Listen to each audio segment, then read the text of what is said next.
去到第19條 ，the figure shows a trapezium ABCD with AD parallel to BC。嗱，有個圖啦，顯示有個梯形 ABCD，其中咧 AD 同 BC 平行。DVU、CVA、BUC are straight lines。好啦，俾咗嚟咧 DVU、CVA 同埋 BUC 都係直線啦。If BU to UC equal 3 to 2，如果 BU 比 UC 3比2 ，BC to AD equal to 2 to 3，BC 比 AD 咧2比3。And the area of triangle CVD is 15 centimeter square。CVD 嘅三角形面積咧係得15 cm square。Find the area of quadrilateral ABUV， 求咧四邊形 ABUV 咧嘅面積啦。嗱，睇呢個做法 ，BU 比 UC 咧係3比2啦。換句話講咧 ，BC 係得係 BU 加 UC， 咁咧都係3加2啦，當佢5。嗱，留意呢個5咧，純粹一個 ratio 一個比咧，唔係 cm 嚟嘅。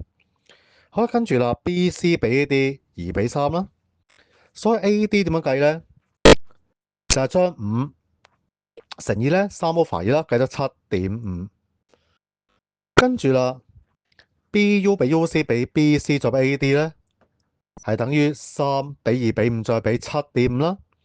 嗱，留意咧，我哋咧避咗個小數，所以咧將佢右邊嗰度撞成個2啦，譬如6比4比10再比15啦。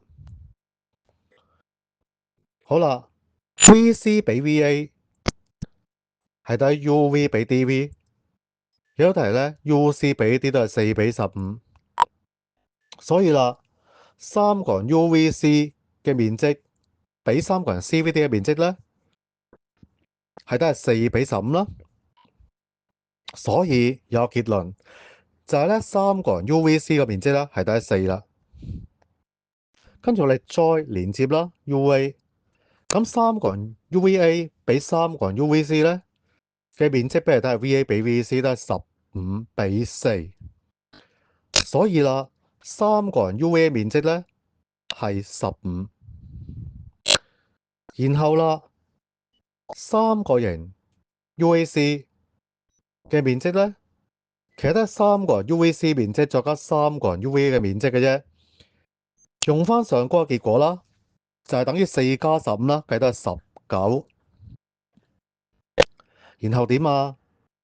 三角形 BAU 嘅面積比三角形 UAC 嘅面積咧，係得係 BU 比 UC 係得3比2。所以三角形 BAU 嘅面積咧係等於19啦，乘3 over 而家咧28.5。好啦，最後啦，計翻 ABUV 嘅 quadrilateral 四邊嘅面積就係等於咧28.5啦，再加15，最後計都係43.5啦。